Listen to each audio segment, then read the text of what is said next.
before we start the question, what is important to understand is that when you see a question like this, right, what will come in front of you in some time, you have to understand that you have to look at whether cash flow is stable or volatile, right? You have to look at the firm is early stage, mature, or growth stage.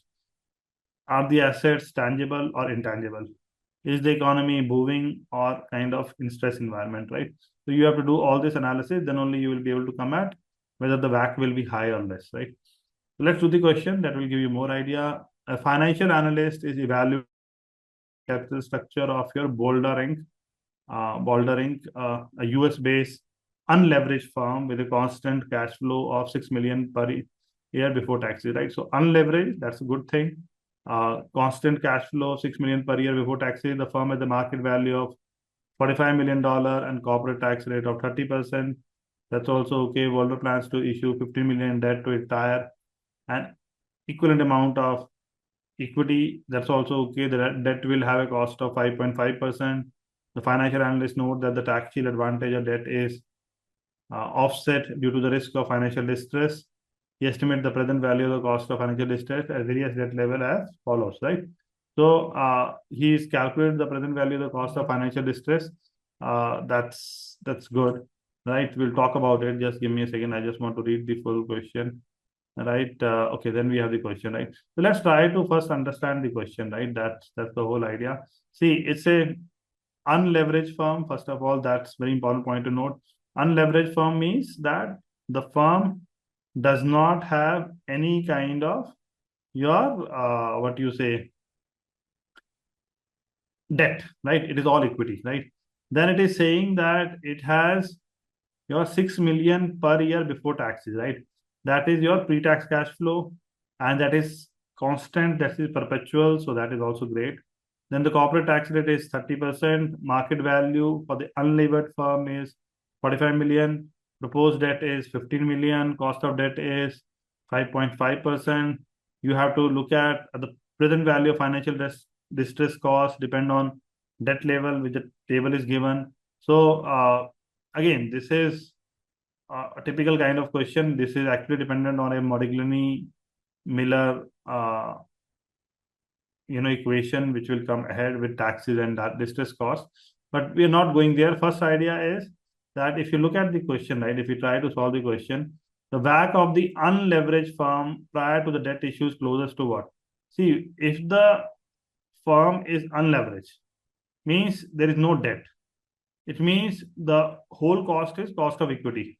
What's the cost of equity, right? When we look at your cost of equity, simple point is that you look at your after-tax cash flow, right? You look at your after-tax cash flow, right? After-tax cash flow is your, see, 6 lakhs is pre-tax cash flow.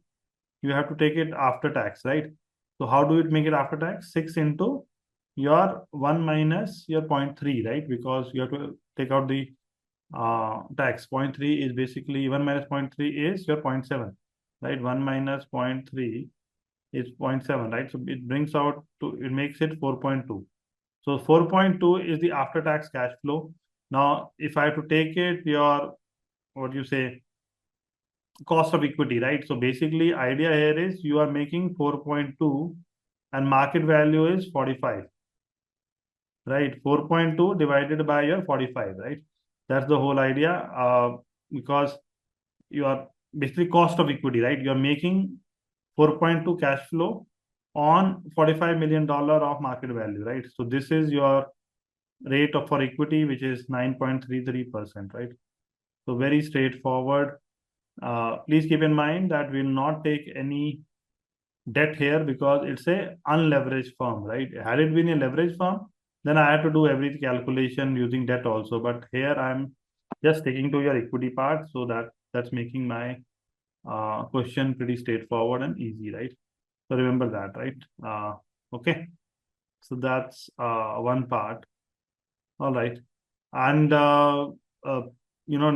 next part here is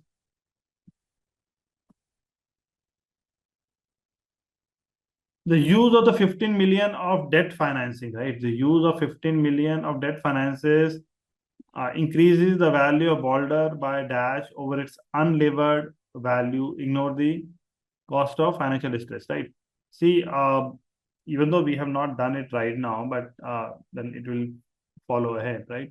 What I want to add here is that in such kind of thing, right, there's the equation, right, which will come ahead. That is, whenever you have to find the value of the levered firm, you have to take value of unlevered, right? VU, value of levered or value of leverage firm, right? Levered or leverage, whatever you can call it, right, is equal to your value of unleveraged firm plus your TD. Right, remember this, this will come ahead, right? Value of leverage firm, because you are taking 50 million debt. Earlier you were unleveraged. Now you are getting into leverage. So value of leverage is equal to value of unleveraged into T into D, right? So the increase in value you are getting is simply T into D, right? So what is the T? T is 0.30, D is your debt, right? So T is the tax rate, whatever you had 0.30, and tax rate and debt is what? Debt, how much we are taking? 15 million, right? So 0.30 into 15 you are doing, that is the increase in value. So that is 4.5, right? So keep that in mind, 0.15, that is equal to 4.5, right? So this is what you are getting. So these two are done. Including the present value of the cost of distress. Now we have to go and see the table. The value of boulder is closest to what? Now, again, when somebody in the above question is saying ignore it. So we are not taking, but if we have to consider this thing, VU, value of, if we have to consider the table, right? So the formula changes into VU plus TD minus your PV, your distress cost. Okay, so now you VU is already given. VU is given 45. This is also given 4.5. Now only have to see PV of distress cost, right? So PV of distress cost, if I go in the previous one, right? PV of distress cost for 15 million, this one 15 million, because he's taking a debt of 15 million. So 15 million, the distress cost is 0.5, right? So you have to subtract 0.5, right? So 45 plus 4.5 minus 0.5, right? So remember this point. Again, this formula has not been taught to you till now, but again, we are doing in question. That's great. And this will come ahead also in your Modigliani theorem, right? Modigliani-Miller theorem, you will see ahead. So remember that, right? So these are small twists and turns, right? Your distress cost is your 0.5, right? 0.5 according to the table, right? So you have to put 0.5 according to the table. Once you put 0.5 according to the table, right, the answer comes as 49. Okay, so this is 49. You need to keep in mind, right? So 3 questions are done. You should know how to calculate the WACC of the unleveraged firm, how you can know how to use and ignore the cost of financial distress, and how to value the boulder, right? That you have to do. Okay. The next one, right? Next one, uh, you know, the next one is the level of debt, right? That will maximize the value of bouldering, right? The level of debt that will maximize the bouldering is closest to what? Now, this is a little tricky one, because here we are looking at what is that optimal, debt structure comprising of your equity and debt that we should have, that the firm value is maximized. Look, we are not talking about whether the debt value is maximized. We are talking about how the firm value is maximized, right? Bouldering value is maximized, right? So again, you have to rely on table, because now you are somewhere aware that VL is equal to VU, plus you are aware that T is given already, because T is the tax rate. So T is your 30%, 0.3, and D is also given. So 0.3 into D, right? And to PV into distress, right? So you have to see that where my distress value is least, right? So if you, and in fact, not distress value least, you have to actually put all values, right? You have to do for all values, right? You have to kind of calculate for everyone, right? So uh, see, VU will always be constant. This will be 45. But D value will change, right? When you will have, let's say, in the first case, you talk about debt is 5 million, right? If you talk about debt is 5 million, so zero point 0.3 into 5, but that time distress is only 0.1. So 0.3 into 5, right? Minus 0.1. This value is given in table, right? So 0.3 into 5 and minus your 0.1, right? 0.1 is given in your table, right? So you have to do for all kind of debt, right? All kind of debt. This is first case, right? Then you do for the next case again 45, right? 45 plus your what do you say 0.3 into 10, right? 45 into 0.3 into 10, right? So you calculate the value for all the debt, right? 45 plus 0.3 into 10, right? Or 0.2 is the test rate, right? So do it for all, right? Once you do it for all, then you will realize that for a debt level of 20 million, you get the least value, which will be 49.5, which you will get the maximum value, which is 49.5, right? So try for best ways you do for 15, 20, 30. Three options to test all these, right? 0.3 into 15, and then look at the value, what is the PV distress from the table. 0.3 into 20, look at the value, what is from the distress table. 0.3 into your 30, look at the value from the distress table, right? So look at all those things, right? And solve it, take it as a homework. But idea is very clear that you have to follow the particular equation, right? So this is the whole solution given, right? You can see the solution, right? This is the calculation I was telling you, right? You have to do 49, 49.5, 46, right? You did all the calculation. Optimal amount of debt is 20 million, which maximize the value, right? So VU plus TD minus PV cost of financial distress. See all the value, D value from table, and 5.1, 10.2, 15.5, 20.1.5, 25, 6, 30, 12. So in plus of D, you put these values. PV cost of distress, you put this value and calculate the final thing. Focus on now, a financial analyst is evaluating the capital structure of Plovering, a European-based unleveraged firm. Again, it means that the company does not have any kind of leverage, any kind of debt, right? With a constant perpetual cash flow of euro 10 million per year before taxes, right? So fine, okay. So cash flow is perpetual. Amount is also given euro 10 million and before taxes. So you might have to calculate after taxes, right? Keep that in mind. The firm has a market value of euro 100 million. That's okay. Corporate tax rate 20%. That's also okay. Flower plans to issue euro 35 million in debt to retire an equivalent amount of equity. So raising debt to retire equity. So the size of the firm will remain unchanged, right?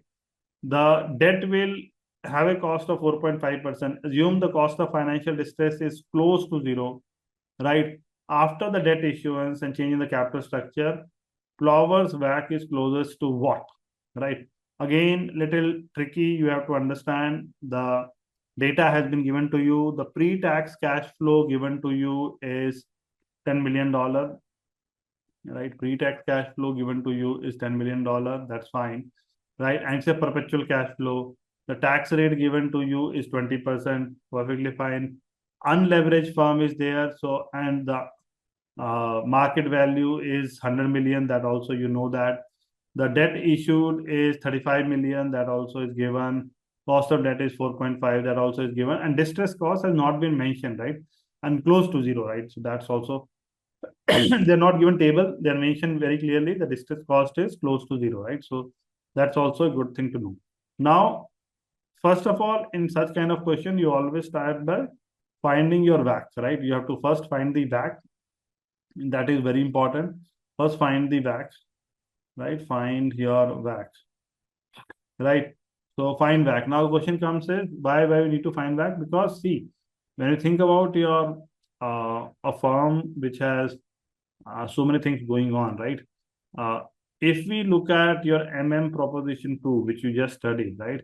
And with taxes, because here tax rate is given, it's not no taxes, right? So we have to use proposition 2, because here the tax rate is given 20%. If the tax rate was not given, then we could have gone for proposition 1. But tax rate is given, we are going for proposition 2. Now, after tax cash flow here, when we look at it, right, what do we need to do? We need to understand that after tax cash flow here is, you have your 10 million per year, and then you multiply 1 minus 0.2, it makes it 8 million, right? And if I have to find unlevered firm, so you know that a CF by V, right? So cash flow is 8 and it is about 100 million. So it is 8%. So your WACC here is 8%, right? That's the first step you do. Then once the first step is done, then you know that, okay, fine, first step is done. Now you have to find the value of the levered firm. VL is equal to your VU plus TD, right? VU is given 100. TD is what? Tax is 0.2. That is your 35. If it is given, this is coming out to 107, right? So 107, right? So this is also done. That, right? So your value of the leverage firm is done. Now you have to find the market value of the equity, right? Third step is find the, because after the question is asking after the debt issuance and change the capital structure, Clover's WACC is closest to what, right? So now we have to find the, again, this is not WACC. This is still your R naught, right? This is R naught which has been calculated. Please keep in mind, this is cost of equity. This R naught is cost of equity, right? This is don't get confused. We have to find WACC. We start with here. This is cost of equity. Don't get confused. Don't think, sir, we have found the WACC in the first step itself, right? This is cost of equity, right? So this is how you find the cost of equity. WACC is still need 2-3 steps, right? So keep that in mind. Just a second, guys. This hangs up for a second. Right. So now the third step is you have to find the what you say market value, right? So how do you find out the market or cost of equity, right? Basically, what am I doing, right? Basically, my idea is I want to reach here. RE is equal to your that formula which I told you, very important formula. Ultimately, my objective is to get everything which is given in that formula. RE is equal to your R naught plus your R naught minus RD, 1 minus T, and D by E. Right? I have to reach this formula. Right? So R naught is fine. R naught is calculated. Right? Then R naught minus RD. RD is already given to you. RD is given 4.5. So I know this also. Right? T is also aware. Now only thing is D already I know. D is 35. I need to find E. E. So E value is what? E value I have to find. E value if I have to find, please understand it is value of leverage firm minus D. So value of leverage firm was 107 minus D was your 35. So 72. Right? A lot of students do mistake here. They think that your equity value is 100 minus 35. No, it's not 100 minus 35. Equity value is combined value of leverage firm minus D. Right? Then you have to just substitute it, right? So when you are solving such a question, remember that this is what you're trying to find out, right? If you're right, we are trying to find out this whole thing, right? This is the idea of finding, and why we are trying to find out this question is asking WACC. Why are we trying to find out? Because again, WACC is what? If I have to find out the WACC, what is the formula of WACC? WACC is, this is lengthy question, but it clarifies your 4-5 doubts, right? So keep that in mind very clearly. WACC is your RD, WD, RD, just a second. WD, RD, 1 minus T, WD, RD, 1 minus T, and WERE plus your WERE. Just give me a second. This is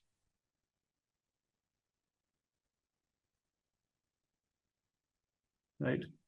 Okay. So please now see the question, how it is moving, right? Ultimately, the question wanted you to find out your WAC. WAC is the first formula which you studied in the first module, which was WD RD 1 minus T plus WERE. Okay. Now, when you look at the question that, okay, question is asking me WAC. Then you say, okay, RD, do I know RD? Yes, I know RD. RD is 4.5. That I know. Do I know WD, weight of WD? Okay, weight of WD, I have not much idea weight of WD because it is, you ultimately D will be dependent on your, how much the weight is, dependent on your total firm size. Na? So first we have to calculate V value of the leverage firm.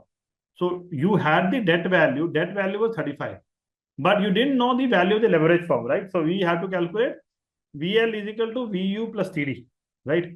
So 102. So you say, okay, 35 by 102. 1 minus T, you know that. T is the tax rate, you know that. WE also, you have to find out. Then also there is a confusion. How do I find WE? WE also, first you have to find equity value. That is your VL is equal to equity plus debt. So you try to find your equity value VL minus D, which is your whatever 72, etc. You find that 72 by your 107. Now, only thing is RE you don't know. To find RE, again, there is a big hassle. RE is equal to R0 plus R0 minus RD into 1 minus T, and then you have D by E. So I hope you're understanding that this RE is again, this RE, to find this RD, we have to do all this, right? So this question, first of all, you should know the structure that to find back, I knew WD RD 1 minus T WERE. Now here WD I have to calculate, then WD I have to find out. Then first of all, debt is given, but total value I need to find out. That's why I need to find out VL, because WD will be what? 35 by your 107, right? Similarly, WE will be 72 by 107. So I need to find out what is VL. So for WD, I need to find out VL. For WE, I need to find VL. T is given, RD is given. For RE again, I have to do the whole exercise. RE is equal to R0 plus R0 minus RD, 1 minus T, D by E.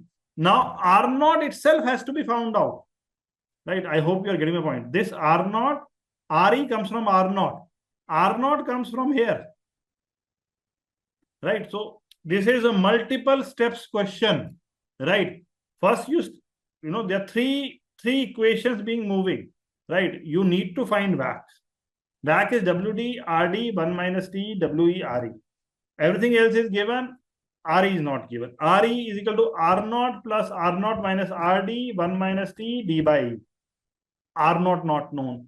R0 has to find by CF by V, right? So one step, then two step, then three step, right? So it's a detailed kind of question, but you must do this question, because if you do this question, you are not solving one question. You are solving three questions in between, right? And that's why I love CFA questions. And that's why I told you to solve CFA question also, because even if you are solving one question here, right, you're actually solving three questions here, right? And you are able to get the idea, okay, fine, right? If I don't know this, I can do this. If I don't know this, I can do this. So if you have to find WAC, you need to know RE. RE comes from R0 plus R0 minus RD, 1 minus T, D by E, right? If you don't, in that you need R0. R0 comes from CF by V, right? So it's a multiple step question. Question is very, very important, right? This question is like a gist of the topic, right? This question is not one question. This question is three in one question.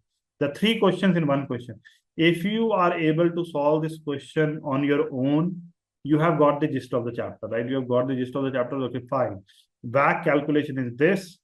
right? Unlevered and leverage calculation is this, right? And your Modigliani-Miller with, when calculating your RE is this, right? So this is the gist of the question. This is very, very important question, right? And you have seen, right?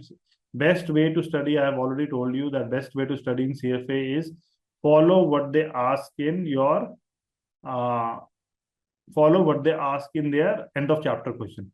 End of chapter question, there were 5 questions, right? Question was on WAC, question was on value of the firm, levered value, VU plus TD minus PV, right? This value, and there are 5 questions, right? And very clear, CFA, the best thing about CFA is this only, that they don't deviate. They have a very structured exam. They tell students that they don't play any trick. Like if you go for FRM exam and all, now you will find books so tricky that when students are preparing for FRM exam, they are not sure from where they should prepare, because what is given in your Schwezer or Garb books, right? So they don't have good questions, right? So they are always struggling to find question. In CFA, it is very clear, right? They will, for every chapter, they will give you question at the end, right? And they are making very clear that we will ask you similar question in exam. Now you have to study, remember, understand those, right? So very, very clear, like in that way, CFA is very good, right? You have not done FRM, both of you, so you don't know. But in FRM and all, in FRM, the GAR books have only question. They don't have even answers. So now you have to search for the answer on your own on going to chat GPT or internet, right? So that's the problem, right? So FRM has a big problem with questions. CFA is very good. CFA, read the chapter, go to questions. When you see what kind of question are, similar questions will come in exam. Exactly similar. Right? I'm not saying same question, exactly similar kind of logic, etc. And if they have not, like why I'm trying to tell you is that with no taxes, with capital structure and maximization, this numerical is very, very important.